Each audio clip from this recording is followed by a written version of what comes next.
What you doing? I'm your Otakutainment, the AC source of this Otakutainment reviews for Weekly Shonen Jump issue 17. I don't know why I'm starting off like this.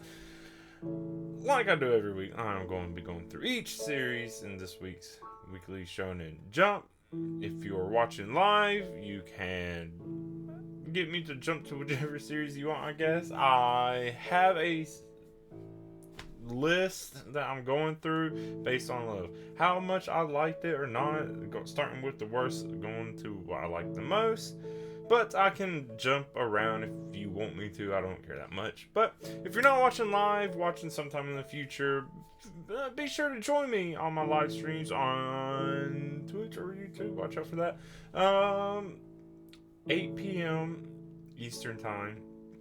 No, you can also join in the conversations and stuff. But if no one has anything to start off with right away, I am going to start with... Hang on, what am I starting? Of course, you should. If you watch these, you probably know my least favorite.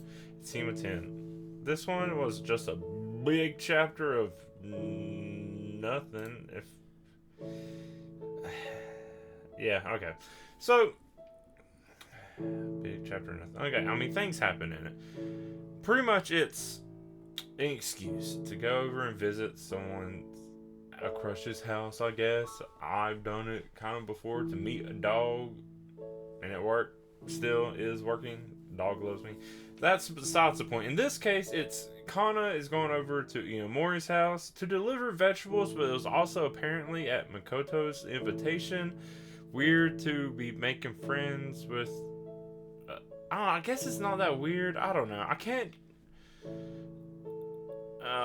thinking of, like, even if it's just a friend, becoming friends with one of my friends' younger siblings, especially because it seems like there's a pretty decent age gap. I don't know the ages, but it's like, I don't know. It seems like one of those nice things. Like, oh yeah, you're nice to the younger sibling, but you're not really like, hey, let's be best friends. I'm like, hey, I'm going to put up with you enough. So that's weird to me. Of course, growing up in high school, all my friends, siblings, almost all of them, I think I had almost all my friends' siblings were female. So I easily could have been in a rom-com situation, but they were all big age differences. That's a weird thing to say. Let's keep talking about what happens kind of in this. So, as it goes on, Makoto is rooting for Kana, just like apparently the mom is, and wants to help. I don't know exactly what the help is. Makoto's like, hey, Iomori, look, Kana, see your room. And that was it. That's all the help. I don't know, giving them a long time. I guess I can help. I don't know. They've had a long time. I guess Makoto doesn't know that much anyways. But then, I guess the main focus and the other weird thing is the magazine that Iomori got, like the first magazine got of Kana in it, and then Kana gave one to Iomori. Apparently there was something in it, a contest for Miss Jam, like the top 10 models. And then, coincidentally, and it also makes sense that Kana's wanting to get out of, and to like distract because the results are coming out, which happens during this visit, and it turns out Kana wins the grand prize. It's weird. And here's the thing. It's a magazine. I don't know many young people, like kids, high schoolers and below, who are really looking at magazines. Maybe it's a lot more popular in Japan. I mean, technically, I guess Weekly Shonen Jump's a magazine. Who's really doing the voting? Who's like, hey, look at these children in very skimpy bathing suits, and let's pick an arbitrary winner. Let's vote for that. It's weird. It's just, I feel like I'm gonna give the creator a benefit of the doubt. Also, I don't think I said the chapter. It's Hema 10, number 35, Kana House Call, of course. I'm going to give the creator, Genki Ono, a benefit of the doubt. I feel like this manga was written originally or intended for them to be like university age students, because that's the only thing that makes sense to me. Everything about this is just like creepy. If you're like, oh yeah, I'm making this thing, all this thing that's happening about kids, and you're like, oh, these are actually university students. I don't know, I can rant about this so much. I do. I feel like every time I talk about this series, and it's like not much is really happening. Every now and then, something that actually seems like part of a story happens. Like this one kind of has something story related. Not really. No. I don't know. It's not a good series. I can't believe it lasted this long. Yeah, I can believe it. It makes sense. Also, the characters look weird. Like, I know it's just a style, but they look awkward. Anyways, let's move on before I drag this too much. Next, another one I'm just not crazy about because it's just so dumb. Sid Craft, Love is a Mystery 17. One that could have had a lot of potential, but just jumped in like, oh, well, we can't do something good with this, so we gotta just make it dumb. Anyways, this is case 17. The noble daughter author has another chance encounter at a certain meeting. Holy shit, these names are long. Anyways. Okay, so we know Elio actually comes from, I'm pretty sure, like a wealthy-ish family, and is the author of books that Sid really likes. Those kind of rom-com-y books. So Elio is doing a big book signing, a lot of people, where Lulu is there. Also, big fan of these books. Like we know, that's how Lulu and Sid first got connected, I guess. Had a connection. But recognizes Elio right away, which makes sense. I mean, Lulu is actually pretty smart, or what do you call it? Deductive, detective. I don't know. Sometimes more so than it seems Sid is. Because Lulu actually knows a lot of things going on in the background, but just doesn't say anything or do anything about it, just because it's like trying to be sneaky. So there's that. Sid almost recognizes Elio, but Lulu helps distract Sid, or just helps throw Sid off by disguising the editor, Nina, and being in the background like, oh, what up there? And it's like, okay, cool.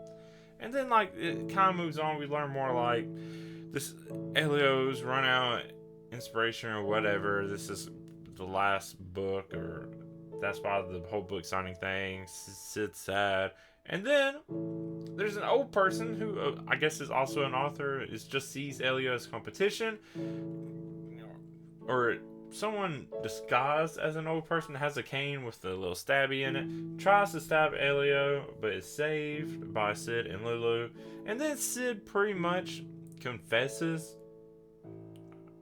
about about loving Elio, or the author and the work and all that stuff, but then like passes off like, oh, that's what a character would have been like in the books, or that's what a character said about, and it's like, woo. But then we get a random just like Food Wars-esque moment of Elio, and it's like, the close it off, and it's like, oh, I thought you were smaller, but also like, what?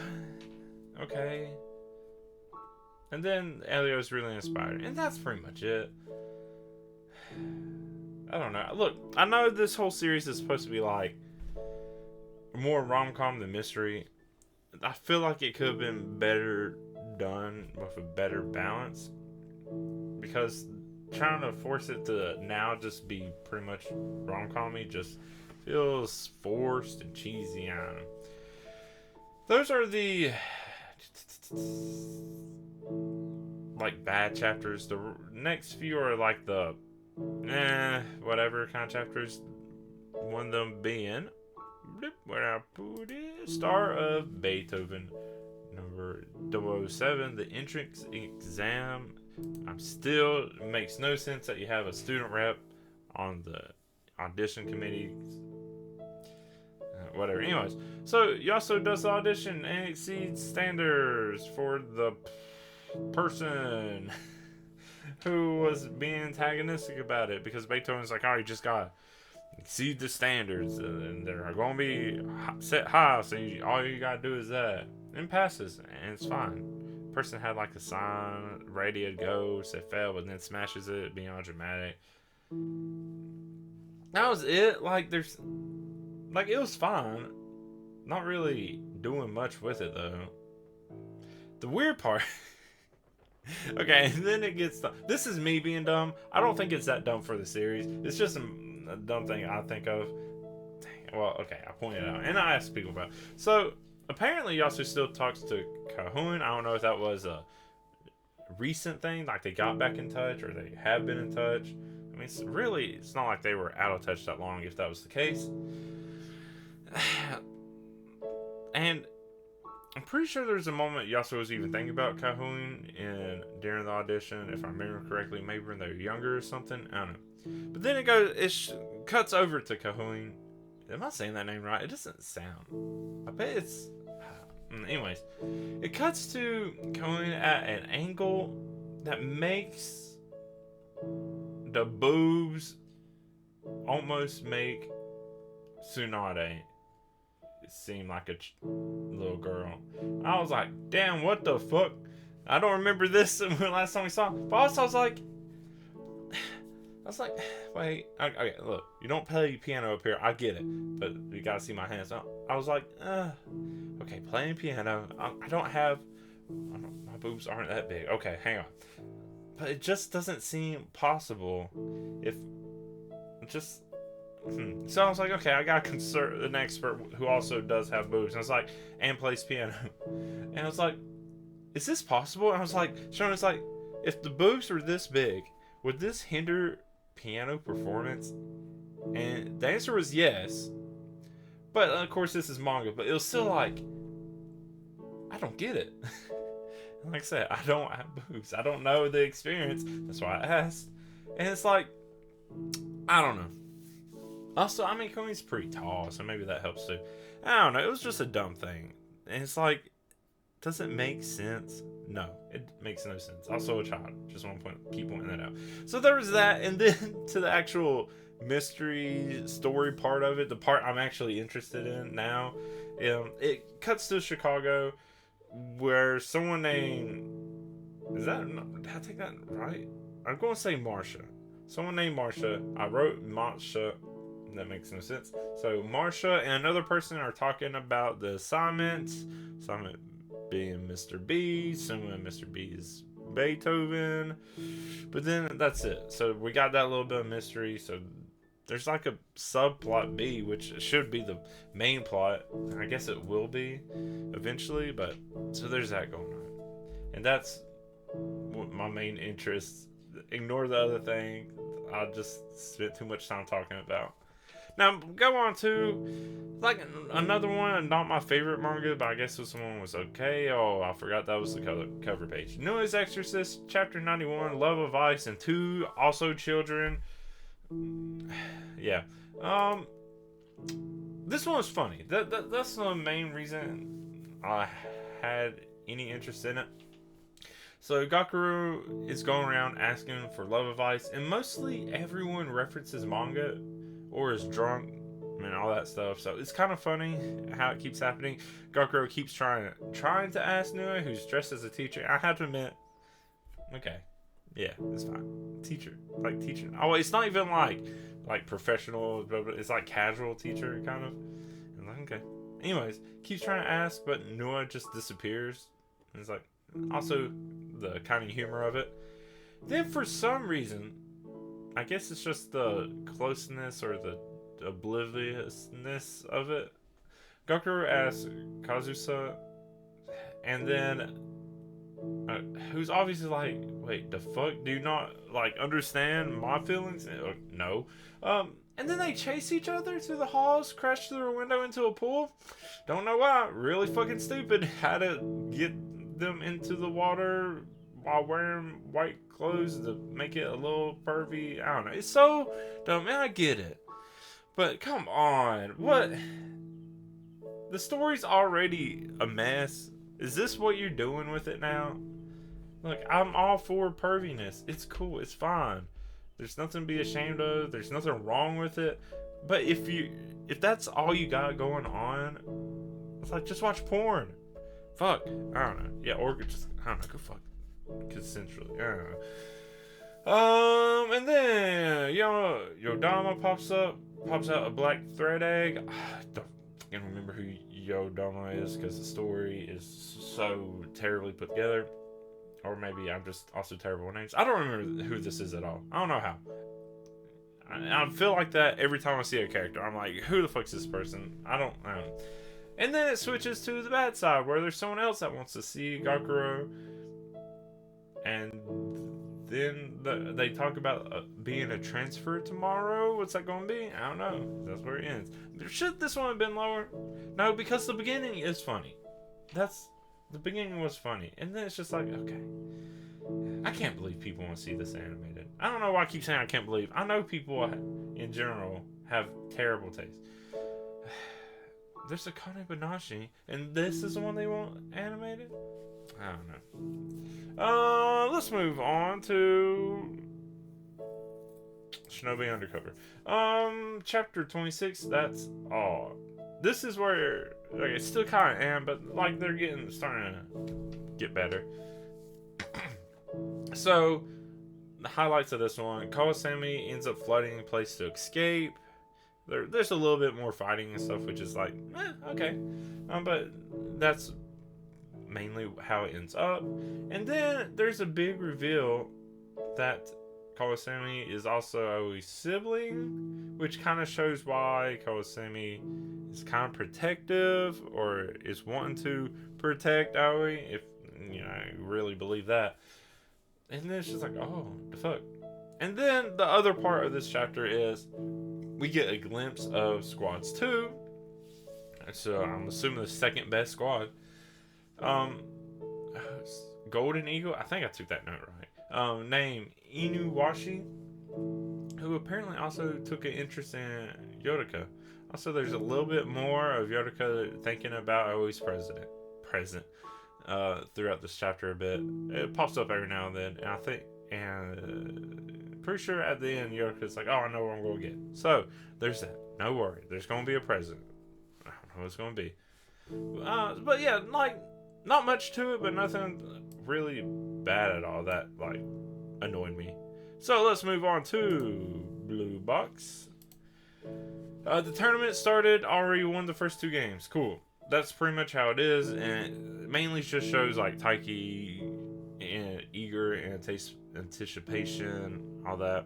And then the third game comes, finally has the time to go to it, meets up and talks to other people like Haru and Yumeko. There's a funny little bit with a person Yumeko's dating, blah blah blah blah, who's upset and grateful to Taiki for getting Yumeko back into basketball. And it's like, that's cool. Then, talking more how Rui was he in the bathroom? I think. I don't know why that matters, but it's like, cool. It was just like a talking, and then I guess we'll see more basketball play in the next chapter, because that's really all there was to it.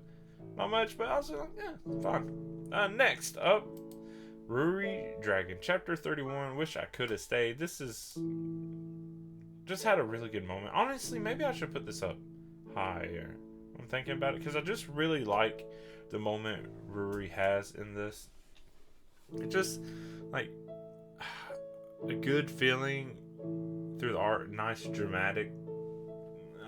Anyways, so Ruri douses himself with water, then joins the relay race as an anchor. Still loses because the Demon Fire does end up coming back, but Ruri's able to focus it to just an eye. I think the right eye. I don't know if the eye matters. And throughout this running and the dramatic, Ruri's just being like, I just wanting to be like normal. That conflict of being a dragon, also wanting to be a normal, just kid, and not want to be treated different. There's that. So there's like emotion behind it, and then running, and then like the nicest moment, and honestly, I should have put this higher, is making it through the end, still losing. Even the other team is like, giving high fives as the losers or dead last team or something like that. But then having a nice moment with Koshiro, thanking Koshiro for not treating Ruri any different. and all that stuff. And it's just a good friend moment. Oh, but that was it.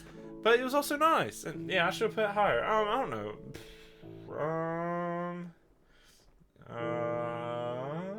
I would put it at least 4 places higher. Yeah. Okay.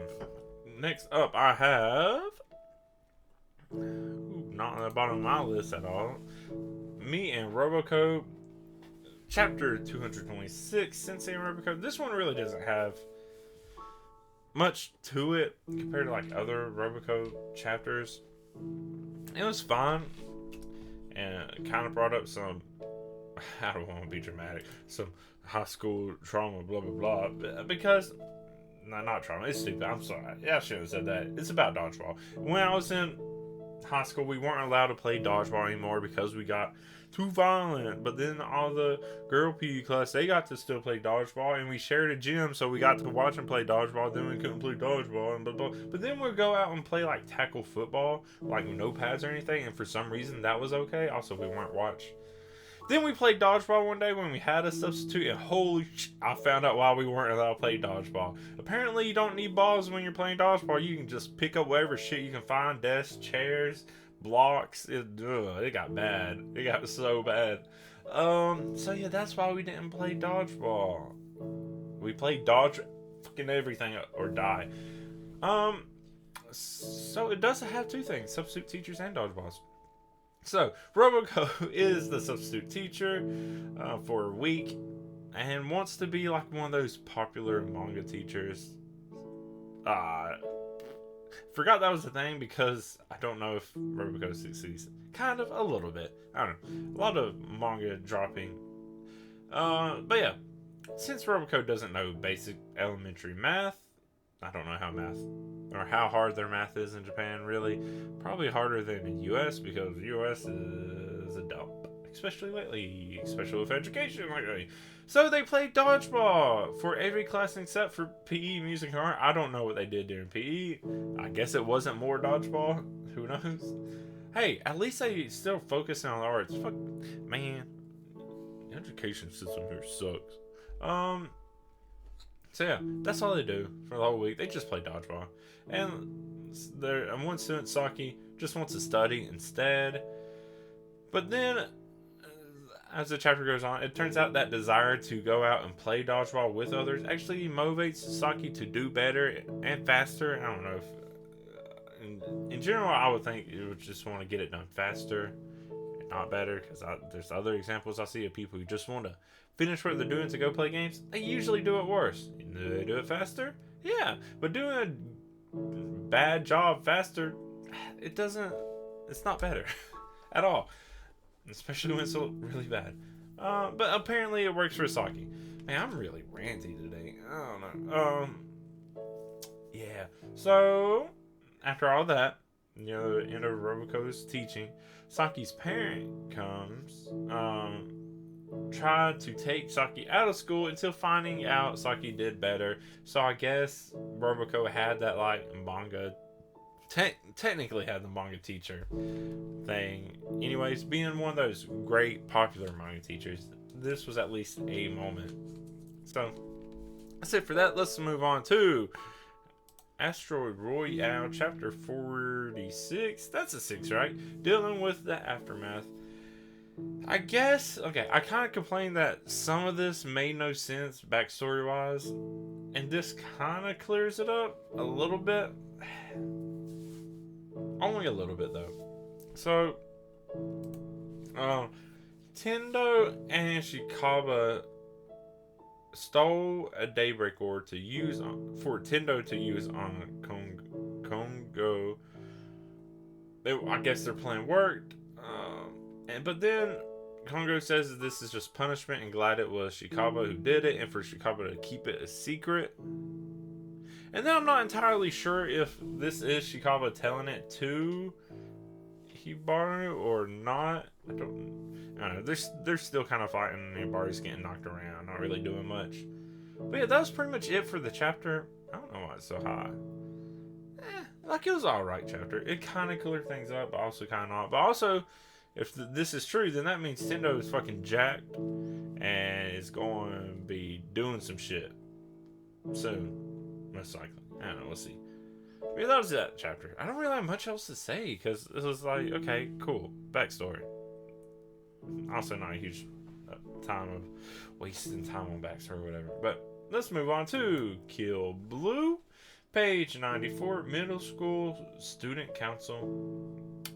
This one had a bit of humor to it, but for the most part, in order to be the student council president, Ogami needs to get, like, I guess it's more ceremonial, like a sake cup or dish or whatever, and be considered a successor to all the high up positions in student council. And then that makes you president. I don't think it was completely clear on what happens next. I just know there's no voting, so you just have to do this. Whatever. And then, like, a little side plot going on throughout this is when Ogami showed up to the office, the person there, was it the vice president? I don't remember. I should have got names. I don't remember if it said names. But yeah, was talking to a member of the pro wrestling club who has to get disbanded for, I think, just violent things. I don't remember if it said the exact thing. And so they're disbanded. Mad leaves. By the end of the chapter, comes back to try to cause more trouble and get taped together by Ogami. And then we see the rest of the student council. Don't know really anything about them yet, but we at least got to see them. So the story will continue from there. Next up, another one. It's just a backstory chapter, which I'm not super crazy about, and I guess it's a nice title page. The Lusa Samurai 196, Sacrifice 1351. Okay. All that really happens in this is Fubuki tells the backstory, killing daddy and sister, which was pretty much the dad was just really trying to make Fubuki strong enough to carry on the family, that kind of stuff. And then the sister just supporting and trying to take care. And then eventually the dad, like, throws the sister in the snow or leads the sister to get lost in the snow or whatever, has Fubuki go stay with the sister. Did sister ever do that? I don't know. And eventually, for some reason, Fubuki may have ate. I don't know. We didn't actually see it. It may have been something else. And then Fubuki kills the dad. Also, I don't know why. I don't remember the dad being like, you have to kill and eat your sister. I think it was just like, you gotta survive, blah, blah, blah. Or make your way back. But why didn't they just not stay there? I don't know. Weird. But Fubuki does all this and mainly telling it to Tokiyuki to try to soften Tokiyuki up, but it fails. That's it. And Tokiyuki strikes back. So, yeah. Kind of weird backstory. I don't know if the sister is actually eaten, though. Because that would be weird. I don't see the point of it. Because then Fubuki still had to make her way back. Why didn't they just do it together? I don't know. That part made a little no sense, but maybe there's more to it. Who knows? Okay, so next up, going to some sportsy stuff. It's Embers. Okay, well, it doesn't have the title on this page, but it is Embers 8. Okay, so they meet the rest of the A team. They jump right into practice. Takami is struggling just because being on the smaller side is having a little harder time with the physicality of all the, the older team members, the bigger ones. But Haitani's actually being impressive. Everyone's pretty impressed. And then Hikage has a moment like, you're working on just pretty much instinct and like drills just pounded into you. What if you were also a little smarter or had a better eye for strategy? So Hikage tries to make Haitani study for strategy, saying it would be one of the best. So I don't want to say falls for it, but yeah, falls for it because Hikage also needs to study up. And this studying leads up like a few weeks later to their first prelim match. That's it. That's kind of where it stops. Oh, Hutani shows up in glasses, and some people are like, the fuck? But I think it's pretty obvious that this is going to backfire. I don't see it. I don't know. It's going to backfire. I think Hutani's going to get too much in her own head, and it's just going to not work. And then they're going to be like, you can't really do that, blah, blah, blah. Go back to yourself. And then Hutani will, and hell. So, yeah, that's that. Huh. Should this been lower? Maybe. Nah, who knows. Let's keep moving on to the Ultimate Exorcist Kiyoshi, Chapter 37, Baby Driver.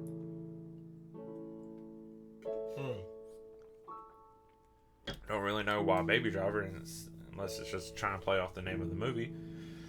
Okay, so this one, I don't really like the setup for this chapter, or no, the length of this chapter. So, I don't know what I'm trying to say. Hisugi fights a demon with baby Hirai, and they win easily. It's just Hisugi kind of playing around with this baby. Then the demon shows up, they win. Hirai even has a baby, does some stuff. So no problem at all. And then Hirai turns back. And I just felt like that whole thing was too quick. What was the point of any of it? If you're going to spend just literally like the very beginning on this. I don't know. It should have been a whole chapter just on this, if anything. But yeah, turns back. And then another demon, probably one of the worst demons, because I don't remember the demon's name, shows up. And it's like, it's like, okay. So this is where Hirai's going to actually have a struggle.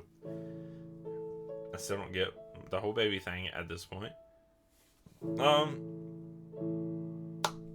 Then the main actually cool part of it is Sakaki faces a demon called Mukurojima, and who summons up two other demon lords, the 9th and 10th, who have similar names. I don't remember.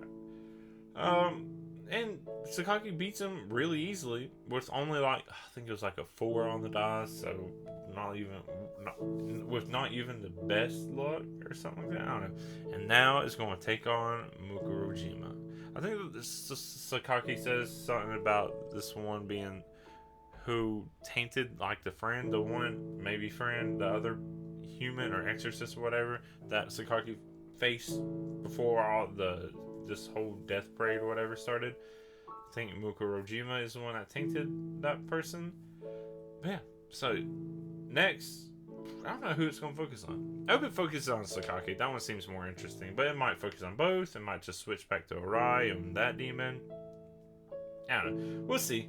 Let's move on to Witch Watch 195. That's hard to read. A birthday mix-up. Another just really funny one. I really like this one. I guess we're getting into the ones I really liked. I guess. Yeah.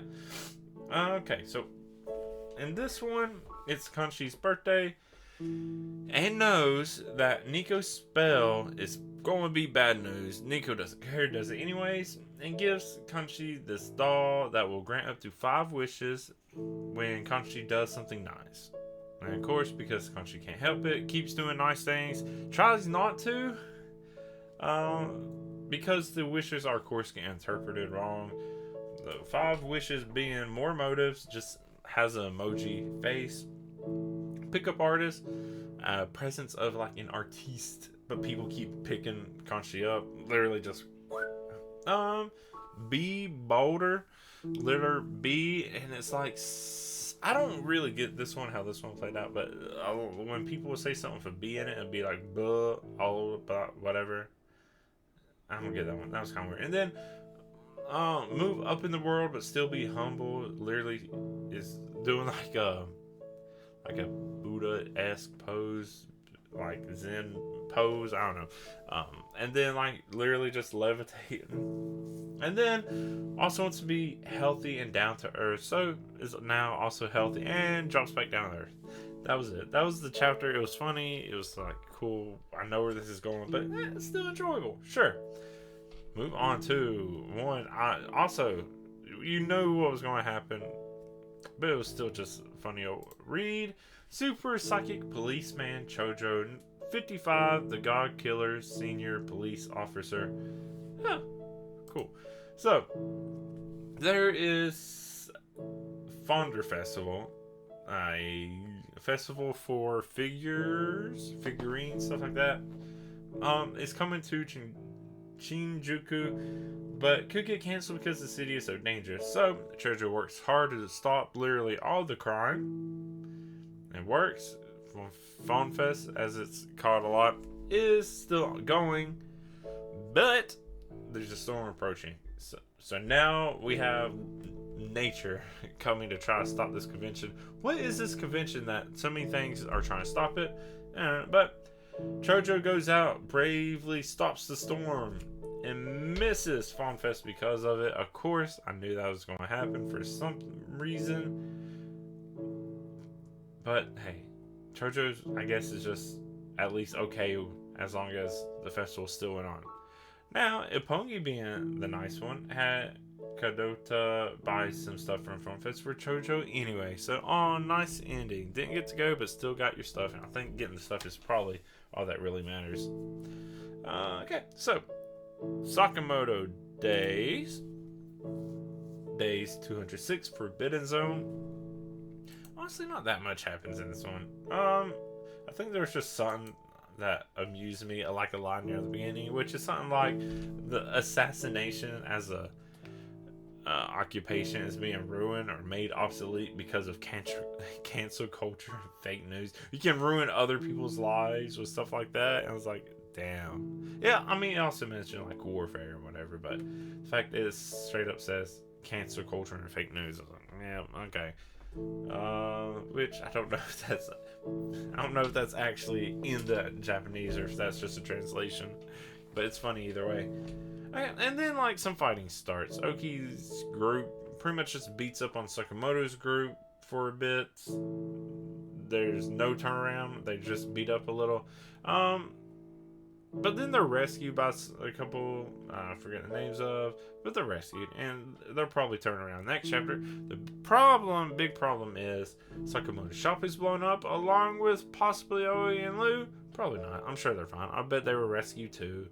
With how the timing of all this worked out, it would make sense. But, you know, upset Sakamoto, of course, enough to be distracted to almost get got. Yeah, that's that chapter. Let's move on to the manga that should actually get animated. Akane-banashi Story 151 Customs. This one really doesn't have that much going on for it, but I don't know. It's just something about this manga that I feel like it's probably going to always rate bias, maybe. Who knows? So, Shomei refuses, teaching Akane because thinks Akane was promoted too soon, but understands like the nature of youngsters wanting to rush and move up and all that stuff. But we also saw in the other chapter, like Shomei also recognizes Akane's talent and stuff like that. So yeah, it's not like Shomei is understanding, just probably wanted it to not be as fast. But also I'm the opposite. Like if it's all about skill, and look, I've done Gagaku, right? Oh fuck, I think I'm embarrassing myself. And a little bit I've learned about traditions, and especially Japanese art traditions and stuff like that. They really do take a lot of time, but sometimes they just gotta be like a knowledge, skill, and stuff like that. But that's most of it. And then there's also seems to be some kind of connection about how they're both, Shomei and Akane, are doing Rakugo for revenge. Akane, for her dad, and then Shomei also for a dad. I guess that different reasons though. Like Akane is just like out of unfairness, and then I think Charmaine's dad was more out of greed or pride or whatever. So there's that. Okay, and now Charmaine for some reason has Akane time.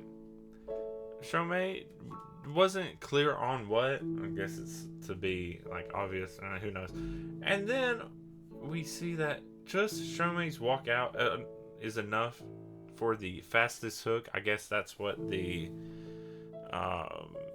timing was for. I still don't get it. I was like, is that really it? I think it was just being, I don't know, just so full of himself. I don't know. Another person comes out and explains that too. I forget the person's name. I'm so bad with names. I meant to take better notes about names and stuff. But yeah, now we're finally going to get to, hopefully, I don't see why not, we're finally get to see the performance of Shomei that we didn't get to see last time. So, looking forward to that. I really like all these, the stories and stuff like this. I think it's so cool. I just want to see it animated. I think it'd be so cool of how the stories and stuff will seem, the contrast of different styles that could come from it, especially different styles between performers. Maybe it's asking a lot, and that's why it won't be animated. But it would be a lot better than Noah's Exorcist. Anyways, only a couple left. Oh, I forgot to mention, there's no Kagurabachi this week. Instead, we had 2 extra things. It was a special chapter of Kochikame Tokyo Beat Cops, and then the one-shot Rinjin Doji. Of course, can't read them for some reason, but oh well. So we got that instead of Kagurabachi. Now, on to the last 2. That leaves One Piece and Ichi the Witch. You can guess which one will be in what place, or I'll just tell you now. The next one is One Piece. This one was cool enough, I guess. It's just because it's One Piece. And just seeing how everything is built up and going. First off, Saul learns not to touch children. That's a weird way to say that. Learns what happens if you touch these children in this situation. And then we see cut to the Knights just explaining their powers for some reason, or getting their powers explained. One of those weird things that is needed so you know what happens, but also just why? Or would they just be randomly talking about the powers they already know of and probably other people around know? And anyways, over a nice little brunch. It seems like a nice time. But Somers has the thorn fruit, so I guess can just put thorns around, whatever. Invisible thorns too, it seems like. So that's what happened when Saul touched kids, is there's like a thorn, I don't know, net or cocoon around him, something like that. And then Killingham is the Drang fruit, the Kirin style, or whatever, which is also dream manifesting, which, it seems like that fruit has a lot of powers. I don't know too much about Kirin, but, so that's their powers at least. And then we cut to Loki, who tried to bluff a way out of that last shuckle. But then Luffy punches and Loki just falls down again. They try to get someone to heal Loki just for now, but as Loki's just laying on the ground, Hodruden, weird name to say, seems to about to do something to Loki. But then Loki says something about, it's like, oh, you don't actually believe I would just murder our dad just cuz, and it kind of gives Hodruden pause, and that's where that chapter ends. So stuff is just about to take off. It's exciting. We'll see where it goes, but what I of course enjoyed the most, because it's one of my favorite series now of a lot of manga really, is Ichi the Witch 27th Hunt Most Wanted. This one's just so funny and good. So, we in the last chapter of Ichi breaking in with this big attack, and now we see Gakuraku getting off the attack before fleeing with Ichi again. Apparently, Gakuraku is the country's most wanted criminal. Keeps trying to attack Bakugami, right? That doesn't sound completely right. I don't know. And then always manages to escape. Also, I guess eventually we need to learn where Goku Raku got all of this like enhancement and stuff. But while that's happening, you just see Descaris and Komugi being as suspicious as possible, just sweating, and it's like, oh, we don't know what you're talking about. We don't know those people. And for some reason, they're not suspected. You feel like, because it happens like a couple times, this kind of exchange. But yeah, instead, they assume Descaris is just going to hell and kind of take Descaris off, do whatever. We don't see what happens after this. But while that's happening, the one inside of Bakugami, sure, I'm going with that name until I remember if there's a better one. Yeah, whoever that is, person, other magic, bad thing, is inside. It's like, just witnessing all that, and then starts panicking about needing a new altar. It keeps referring to Bakugami as a world hater. So I don't know who's really bad. If this one is just manipulating Bakugami, or it actually is just a servant and it's just waiting for Bakugami to really awaken and whatever. Is that the name? I don't know. I'm going with it, and then I'll look it up and be like, fuck. So yeah, I don't know who's actually the bad one. Maybe both. Maybe one's just manipulating the other. Who knows? And then the big twist, which I kind of had a feeling, but not in this exact way. Goku Raku is actually Richi's sibling. I don't know if it's blood related or not. Maybe not. Because otherwise, why wouldn't people know more about Goku Raku? But I knew there'd be some kind of connection. I just thought it'd be like they were best friends or something, or whatever. Something like that. I don't know. We'll see more about the relationship because we kind of just see it happen towards the end with Ichi just poking him in. Oh. So that's it, though. That is it for Ichi the Witch and all the other series of this week's Weekly Shonen Jump, issue 17. So yeah. I guess that's also it for this Otakutainment reviews. Yeah, if you want to watch these in the future, like I said, just join my stream at 8 p.m. Eastern Time. I think I would have that down to remember what to say. But yeah, if you join live, we can jump around, we can talk now, all that stuff. But if you're watching this in the future and you still want to talk, you still can. Leave comments, find me on social media, email me. I have Discord, all that stuff. I want to talk about manga a lot. That's why I do these. Give a place people can do that. So feel free to do it. Negative, positive, as long as it's about manga, stuff like that. And like actually something constructive to say, not just like or emoji or something. Because I get those and I appreciate the interaction of some kind. Helps algorithms, I guess. I don't know, whatever. But yeah, just follow me on those places. Links will be in description, of course. But thank you to anyone who did watch now or in the future, all that stuff. But I also want to thank my Ko-fi and Patreon supporters, VixLab and Julio Vasquez. If you also want to help support me on that, you don't have to. It's just a little extra something. Having more and more that will be going on there. But you get stuff like my notes and stories, drafts, all that stuff, bloopers and whatever will be there. So yeah, if you want to, you don't have to, like I said, but I appreciate anything anybody wants to do. But that is it for this Otakutainment reviews. I have been your Otakutainer, the AC Stories. Until next week, thank you so much and bye.